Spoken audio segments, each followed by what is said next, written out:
I was born in Hilldale, Utah, which is the Utah side of Colorado City. I was born a seventh-generation fundamental Mormon. Every generation from Joseph Smith's day to mine has lived polygamy. I was born in a fundamentalist group. I was born and raised in the Kingston group.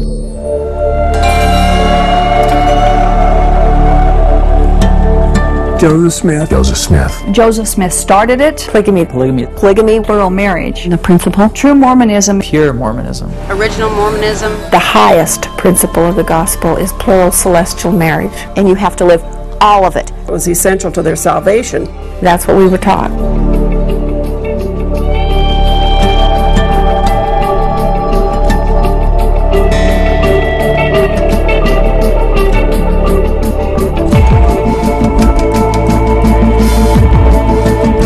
Being raised in fundamentalist Mormonism, I really knew no other way. We lived polygamy. We did not celebrate Christmas, we celebrated Joseph Smith's birthday, which was December 23rd.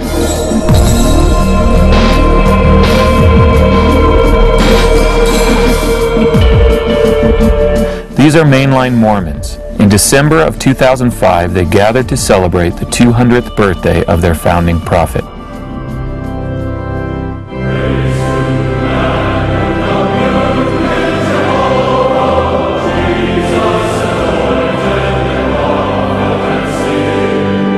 The mainline Mormon Church, officially known as the Church of Jesus Christ of Latter-day Saints, is led by Gordon B. Hinckley, whom they consider to be a living prophet. Hinckley declares himself to be a successor to Joseph Smith. But mainline Mormons are not the only Mormons who celebrate Joseph Smith and lay claim to his spiritual lineage. These are Mormon fundamentalists. Both fundamentalist Mormons and mainstream Mormons declare Joseph Smith as their founding prophet.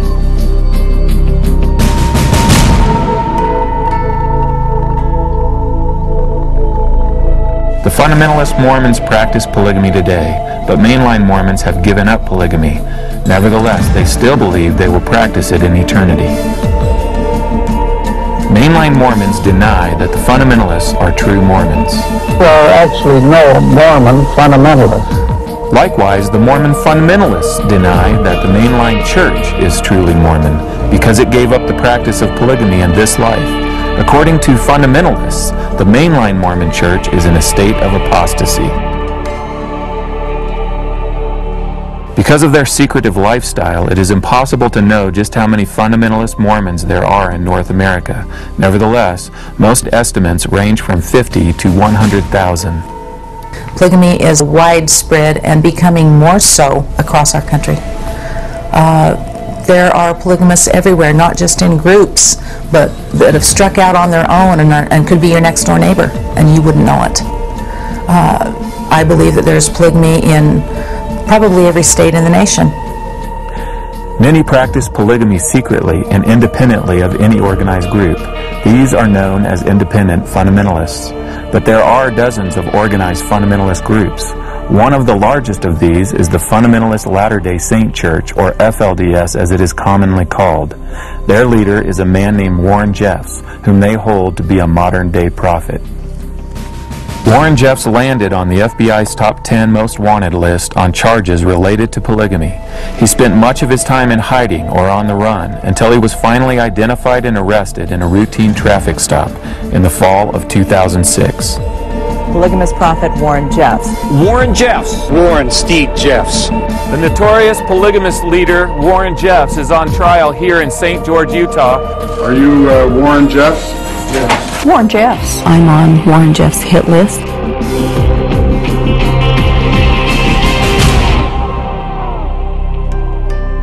So who follows Joseph Smith most faithfully, Gordon B. Hinckley or Warren Jeffs?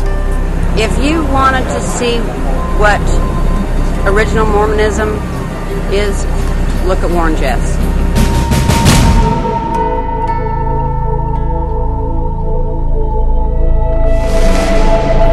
We went on a trip to further explore the question of who follows the original teachings of Joseph Smith more faithfully, mainstream Mormons or fundamentalist Mormons.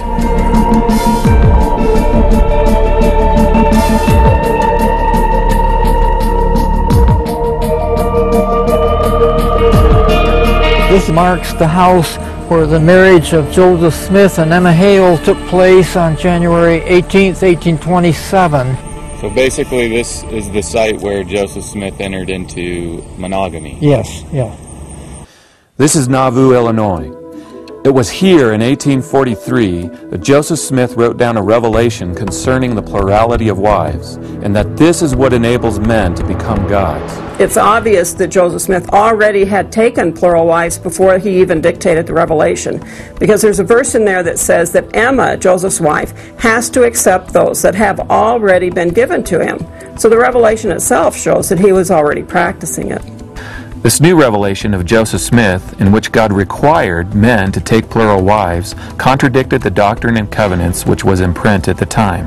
The original Doctrine and Covenants contained a section on marriage. A statement contained in this section reads, "Inasmuch as this Church of Christ has been reproached with the crime of fornication and polygamy, we declare that we believe that one man should have one wife." Because polygamy was against the law in Illinois, they had to practice it in secret. A year after this revelation, Joseph Smith said, "What a thing it is for a man to be accused of committing adultery and having 7 wives when I can only find one." Joseph Smith. It's known that Joseph Smith had plural wives. The extent of the list is debated, but it's documented that he had at least 33 beyond his legal wife. Of these 33 wives, 10 of them were teenagers when they married Joseph Smith. The youngest of them was 15 years old. The significance of the mansion house is that this is where Joseph Smith lived when he openly, in his house, practiced polygamy. Polygamy was what brought his downfall. Joseph Smith's polygamy was exposed in a local newspaper. To retaliate, he ordered the printing press destroyed, which landed him in this jail where he was killed by an angry mob.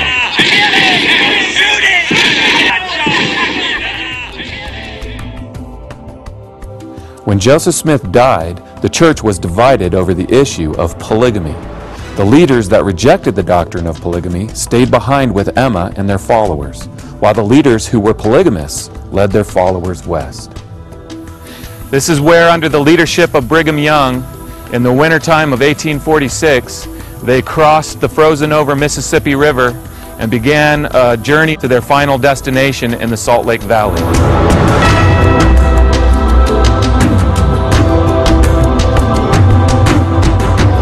This monument marks where their journey ended in the Salt Lake Valley. On top of the monument are statues of 3 key LDS leaders. They had more than 100